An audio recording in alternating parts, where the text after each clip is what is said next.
د الله په نوم چې ډیر زیات مهربان پوره رحم لرونکی دی. آیا تا ته د هغه خوریدونکي آفت خبر رسېدلی دی؟ ځینې مخونه به په هغه ورځ تریدلي وي، سخت زیار ایستونکي ستړي کیدونکي به وي، په سخت ګرم اور کې سوځېدونکي به وي. د خوټېدلې چینې اوبه به هغو ته د څښلو دپاره ورکړی کیږي. د اغزو وچو وښونه به پرته بل هیڅ ډول خواړه د هغو دپاره نه وي چې نه به پرې چاغیږي او نه به یې لوږه پرېسته کیږي. ځینې مخونه به په هغه ورځ کې اراضه وي، په خپلو کړو به خوشحاله وي، په لوړ مقامه جنت کې به وي. هیڅ کومه چټي او بېځایه خبره به هلته وانه وري.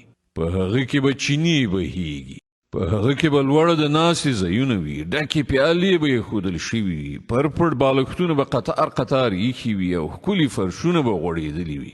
دا خلک یې نه مني. نو آیا دوی اوښانو ته نه ګوري چې څنګه جوړ شوي دي؟